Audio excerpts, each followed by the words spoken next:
What up, people? It's your boy Chickstar in effect.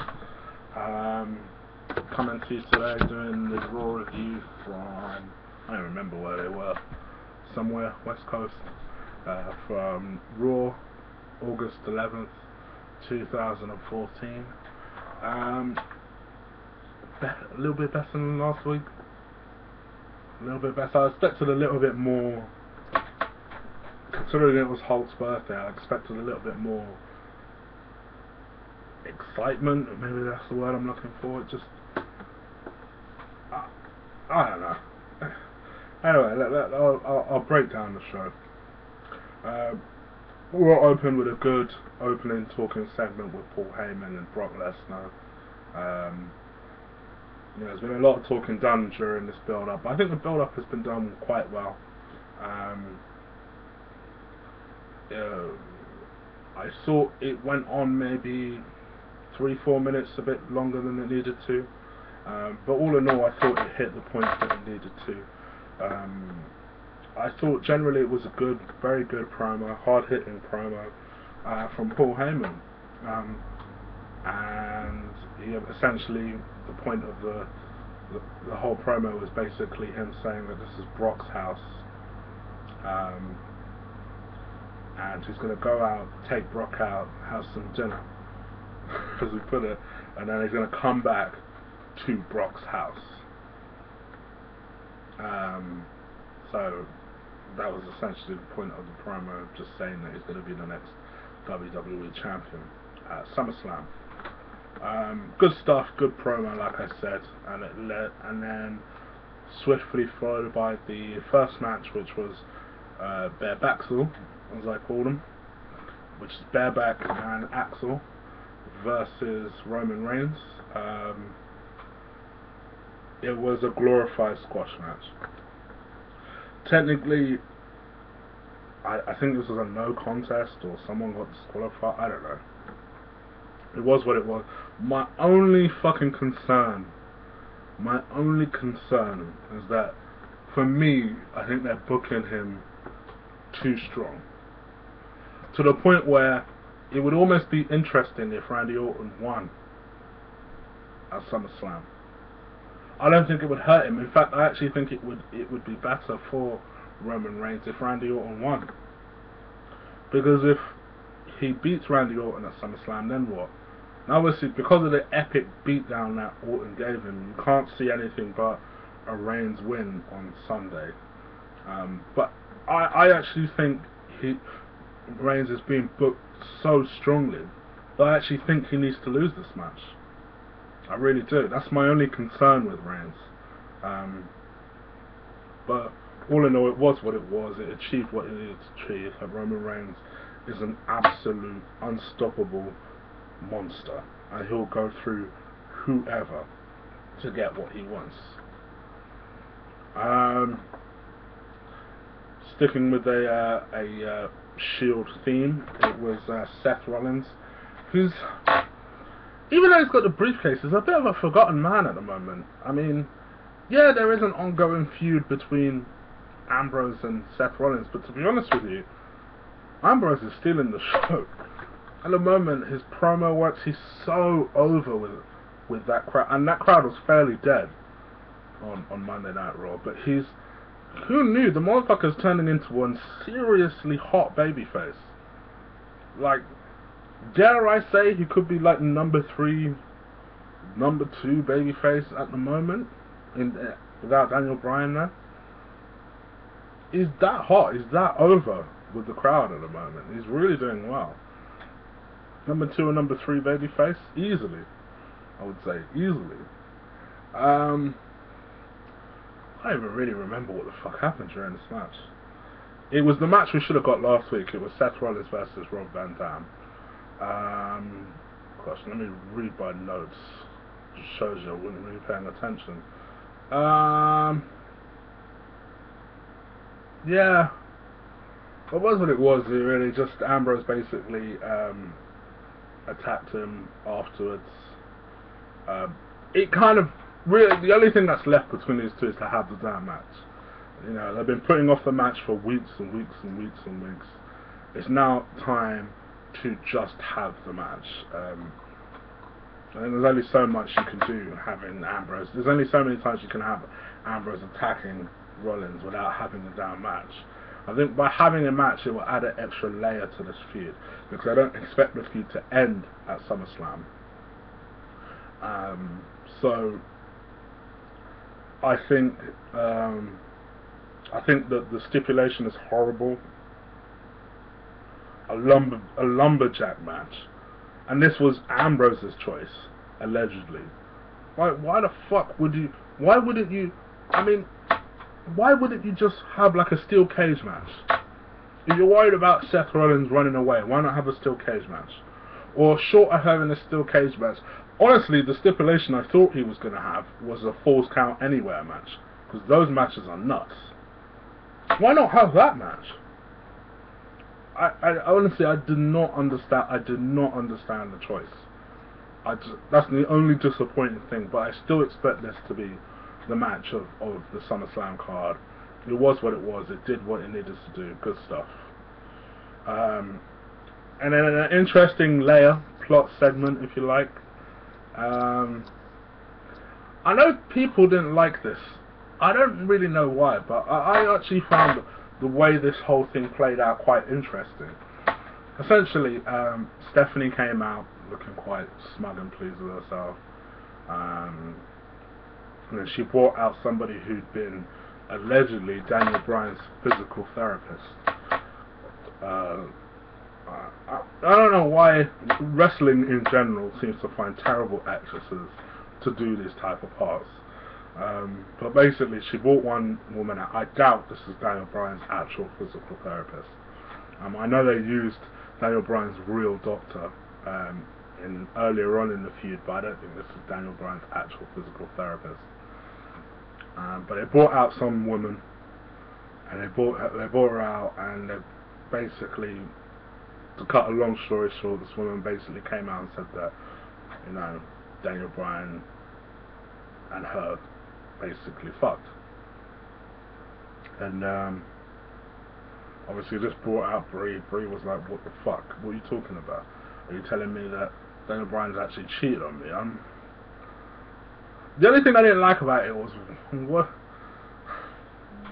I don't know what they were trying to do in terms of the Daniel Bryan thing. Were they trying to make us think Daniel Bryan is a bad guy? They didn't really kind of... I don't know, it felt unfinished, is essentially what I'm saying. But I thought it was good stuff. Brie slapped this guy, and in my head I'm thinking, I could see what Stephanie's going to do here. So she slapped this particular woman, and then she obviously went after Steph, tried to put Steph in a very messy looking yes lock. She needs to practice that shit. If that's a sign of things to come, I'm not looking forward to the match. But I've always said the match is secondary. The feud is the most important thing, or most important element in this particular story. But it wasn't the best applied yes lock, to be perfectly honest. Anyway, Brie slapped her and went away, and then Stephanie recovered a little bit and said, this basically is not over. We're going to settle this tonight. Forget about SummerSlam. We're going to settle this tonight. Me and you in the middle of the ring. Might as well cut to later on. About maybe half an hour, 45 minutes later, Brie was on her way to the ring on her ring gear. And essentially, before Stephanie and her could go, Stephanie came out clearly not dressed to wrestle. Basically said that, you know, first fair, you slap someone that doesn't belong in the business, we're going to arrest your ass. So 2 police officers came up, arrested Brie, carted her off to the back. It was good heel heat Stephanie got. Stephanie basically adding, I hope you can get bail before SummerSlam. It was good. It was good stuff. Good stuff. So yeah, it was what it was. Did I make any other notes on it? This match, I've always been a big defender of this match, because this match is not going to be a good match, but it's the emotion side of of this match. It's the heat that these two will generate that will decide the outcome on how terrible this match will be. It could either be the worst SummerSlam match in history, or it could be just a very good spectacle and a very good advert for divas. Not necessarily wrestling, but for divas as a whole. Just bringing attention to divas. And that's why I've been a big proponent and a big defender of this, because I think ultimately in the long haul this has given a lot of attention to divas, and that's only a good thing. I don't know, I just thought the affair came off a little bit cheap and a little bit unfinished, and didn't particularly paint Daniel Bryan in a good light, which I understand before you say, oh well, that's what you're supposed to do. I get that. I just felt like they could have got their end goal in a different way, is my opinion. I just think it's a bit of a cheap way of doing it. It's the first real misstep I think that they've done, which I've genuinely disliked. I just weren't a big fan of it, of the angle. But, you know, it was good. It was good. It was what it was. Cesaro's continuous spiral is going down, down, down, down, down. Whoever Cesaro is pissed off, this motherfucker needs to apologize to them quickly.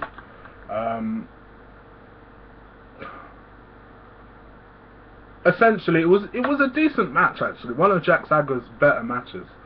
Surprise, surprise, Cesaro carried most of it.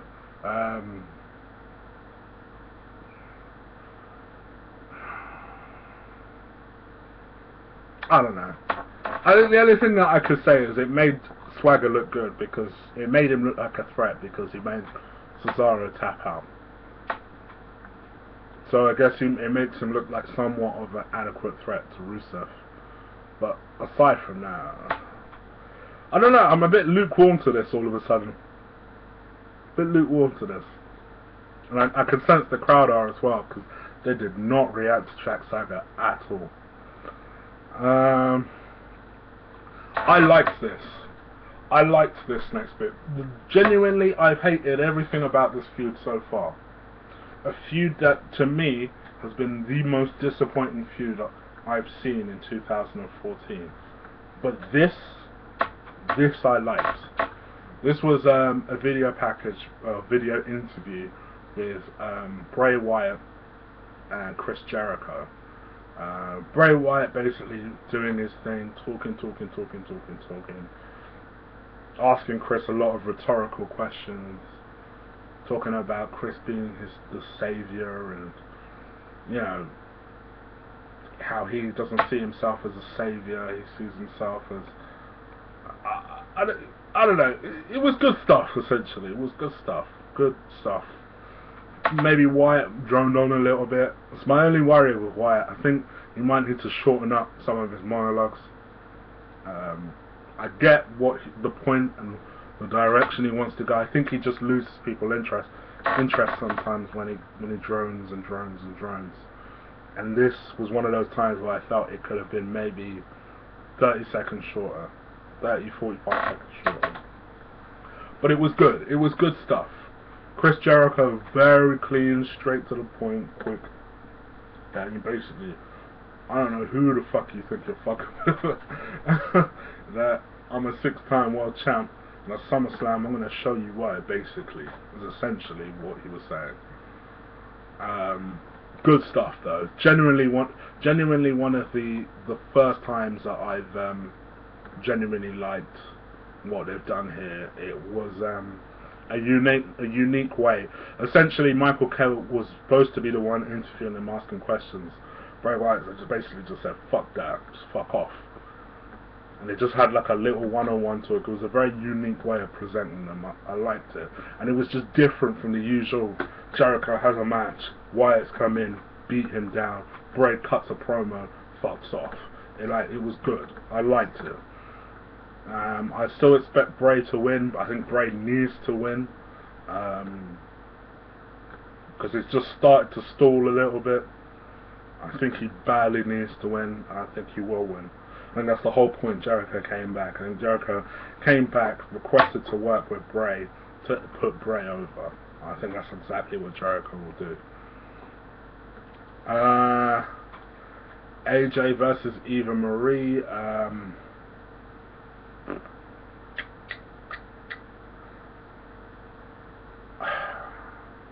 This is another feud that disappointed me because I expected it to be better. I think Paige is still a little green, but generally she can go. AJ can go.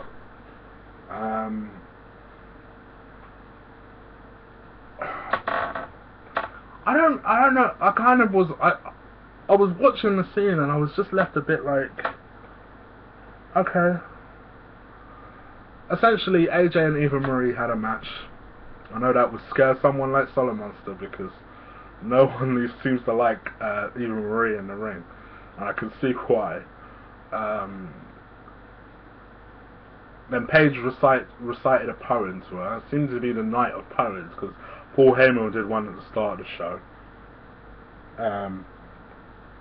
Paige did a poem at the end of the show, and basically just a short but sweet poem, basically saying how she's going to take her title back. This seemed to make AJ go batshit heel crazy. Decided to beat down Eva Marie and slammed her into a barricade. I don't know. I don't really know. I don't know.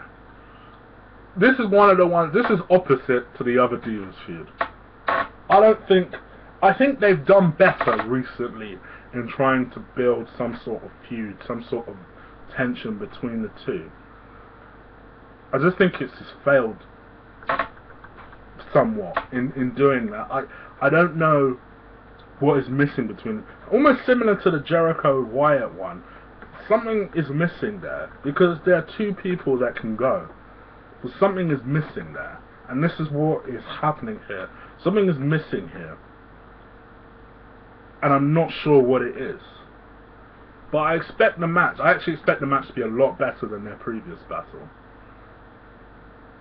battles, I should say. So we'll see. We'll see. I don't know why I have that feeling, but it's a big stage. I expect them to have at least 5 to 7 minutes at SummerSlam. I think they'll do better here. You know what this match is missing? A stipulation. Like a real brutal stipulation for Divas. That's what I think it's missing. I ain't gonna lie. I am not a fan of John Cena promos. I think generally he says the same type of shit. They drone on and on and on. He doesn't say anything compelling or interesting. However, I loved his promo. I'm going to be real with you. I loved his promo. It was very good. It cut some of this kiddie bullshit out. It was very real, and you could, for John Cena, not for a normal person. For John Cena, he was real and straight to the point. And I loved the way he delivered his line of, well, there's a stranger in your house, so what are you going to do about it? Come and kick me out of your house. But I liked that. I liked the way he delivered it. There was a little bit more...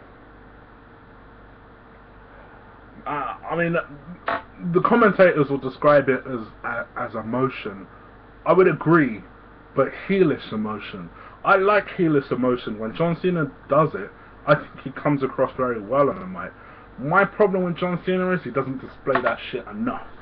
He mixes it up with cheese and kiddie PG bullshit, and then at that point I tune out. But this was very, very good. It was good. I think this was better than the promo that he did last week that everyone said was awesome. This one, in my opinion, I thought wasn't awesome, but very, very good for John Cena for me. Very, very to the point. Basically trying to call out Brock Lesnar. Brock Lesnar didn't come back, didn't come out. John Cena essentially saying, fine, I'll see you at SummerSlam. Was what it was.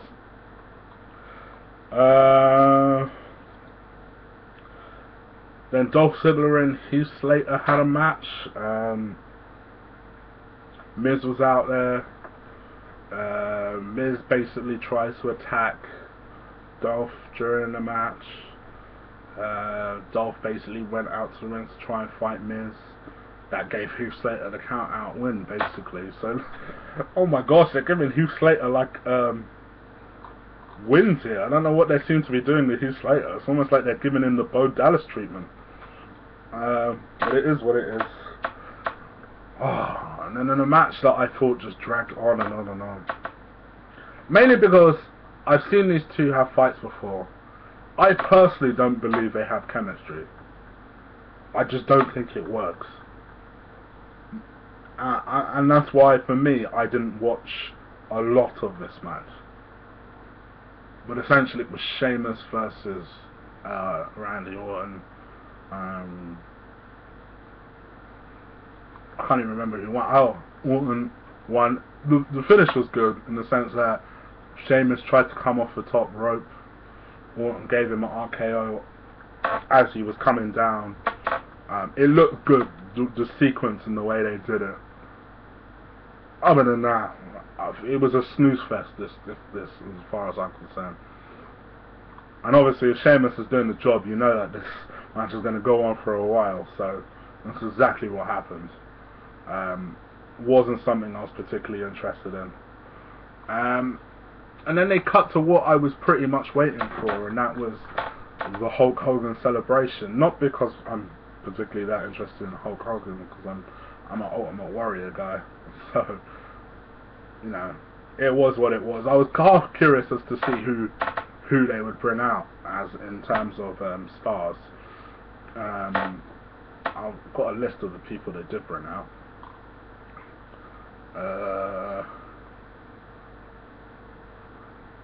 No, apparently I don't have a list. Right, well, from my memory, Mean Gene was out there. Roddy Piper was out there, who looked quite well. Paul Orndorff, Mr. Wonderful, was out there. And that was kind of weird, because I'm fairly certain Hulk and him have some beef. So yeah, that was kind of weird. Ric Flair came out there. Nash and Hall were out there. Can't remember anyone else. I don't think there was anyone else.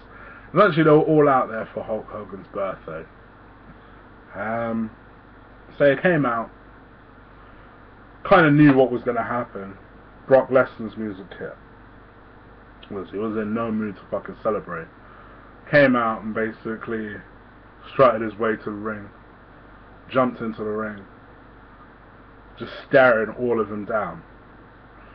Knocked into Roddy Piper, which was funny. And they stared at Hulk and basically said, "Party's over, Grandpa." Two of them faced off. And then before anything could happen, John Cena charged into the ring. Being the Superman figure that he is, Brock Lesnar backed off, slithered out of the ring, and went. Was what it was. I'm glad they didn't touch, because last year they did. I don't think it particularly ruined it. I don't think it didn't ruin anything. It didn't take away from the fight that they did last year. Sorry, 2012. It didn't take anything away from that fight, but I think they just needed to build it up differently. And by having them not touch, it's a little bit more compelling. You know, is Brock Lesnar a bit more wary because he's lost to John Cena, or is he just more focused because the title's on the line? I think it adds some layers to this. I will do a SummerSlam review. I'm sorry this video is dragged on and on and on. This is what happens when I leave it a day before I do a Raw review. I just don't remember shit. I'm getting old. So apologies that it's dragged on and on. We'll do a SummerSlam preview. In the meantime, take care. Peace.